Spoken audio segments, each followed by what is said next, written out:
చాలా మందికి క్రిప్టో అనే పదం వినుంటారు కదూ. కానీ అది సరిగ్గా ఏంటి, ఎలా పనిచేస్తుంది అనేసరికి చాలా కన్ఫ్యూషన్ ఉంటుంది. పదండి ఈరోజు ఆ కన్ఫ్యూజన్ అంతా క్లియర్ చేసేద్దాం. సరే, మొట్టమొదటిగా అసలు ప్రశ్న ఏంటసలు ఈ క్రిప్టోకరెన్సీ? చాలా సింపుల్గా చెప్పాలంటే ఇది డిజిటల్ మనీ అనమాట. అంటే మన జేబులో ఉండే నోట్లు కాయిన్స్ లాగా చేతికి రాదు. ఇది మొత్తం మన ఫోన్లలో కంప్యూటర్లలోనే ఉంటుంది. మరి ఇదంతా ఎలా సాధ్యం? దానికి కారణం బ్లాక్ చైన్ అనే ఒక పవర్ఫుల్ టెక్నాలజీ. దాని గురించి మనం కాసేపట్లో వివరంగా మాట్లాడుకుందాం.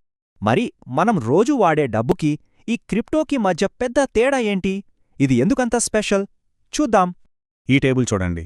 తేడా మనకు చాలా క్లియర్గా కనిపిస్తుంది. మనం వాడే డబ్బు అంటే రూపాయి, డాలర్ లాంటివి, వాటిని బ్యాంకులు, ప్రభుత్వాలు కంట్రోల్ చేస్తాయి, అవునా? కానీ క్రిప్టో విషయానికొస్తే దానికి బాస్ ఎవరూ లేరు. దానికి సెంట్రల్ కంట్రోల్ అనేది ఉండదు.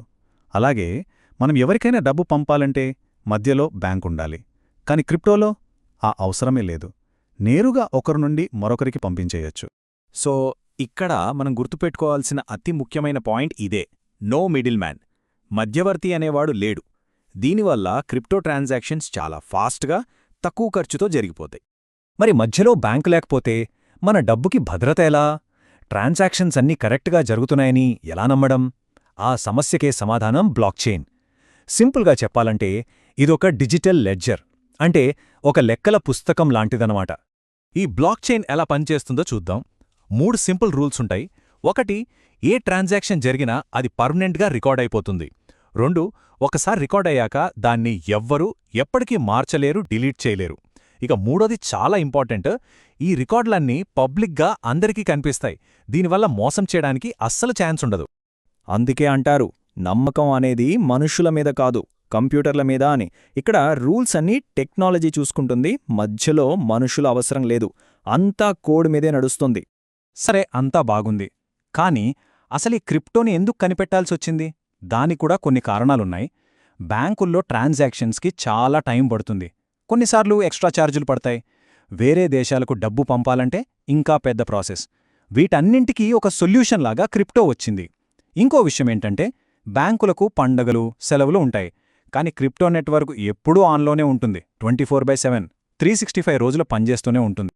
ఓకే, ఇప్పటిదాకా మనం క్రిప్టో వెనుకున్న టెక్నాలజీ గురించి తెలుసుకున్నాం. ఇప్పుడు కొన్ని అసలు క్రిప్టో కరెన్సీల గురించి చూద్దాం.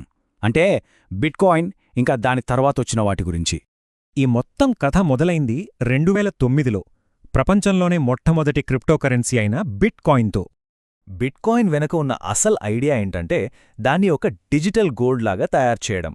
అంటే భూమిలో బంగారం ఎలాగైతే లిమిటెడ్గా ఉందో, అలాగే బిట్కాయిన్స్ కూడా లిమిటెడ్ సంఖ్యలోనే ఉంటాయి.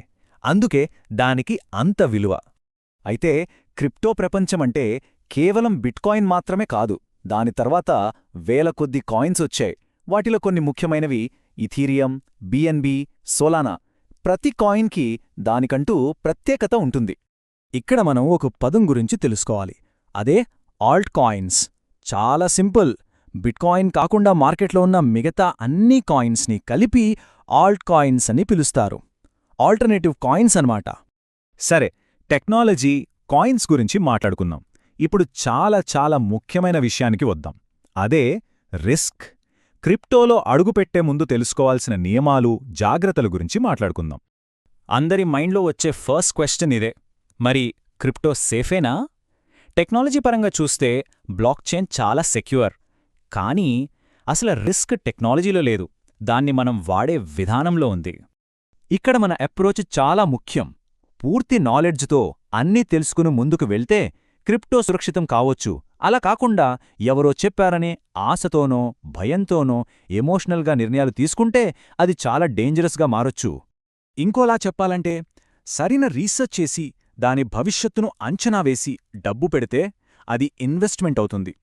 ఏమీ తెలుసుకోకుండా రేపు పెరిగిపోతుందనే గుడ్డి నమ్మకంతో డబ్బు పెడితే అది గ్యాంబ్లింగ్, అంటే జూదమవుతుంది. రెండిటికీ చాలా తేడా ఉంది. సో క్రిప్టోలోకి కొత్తగా అడుగుపెట్టాలనుకునే వాళ్లకోసం ఈ 3 golden rules. Rule number 1: first నేర్చుకోండి. అసలిది ఏంటి, ఎలా పనిచేస్తుందో తెలుసుకోండి. రూల్ నంబర్ 2: పోయినా పర్వాలేదు అనుకునేంత చిన్న మొత్తంతోనే స్టార్ట్ చేయండి. రూల్ నంబర్ 3: ఓపిక. ఇది చాలా ముఖ్యం. ఈరోజు పెట్టి రేపే కోటీశ్వరులు అయిపోవాలనే ఆశొద్దు. మొత్తం మనం మాట్లాడుకున్న దాన్ని ఒక్క లైన్లో చెప్పాలంటే క్రిప్టోకరెన్సీ అంటే మధ్యలో బ్యాంకులు లేకుండా, దేశాల సరిహద్దులో అనే అడ్డంకులు లేకుండా పూర్తిగా డిజిటల్గా పనిచేసే ఒక సరికొత్త రకం డబ్బు. చివరగా ఒక ప్రశ్నతో ముగిద్దాం.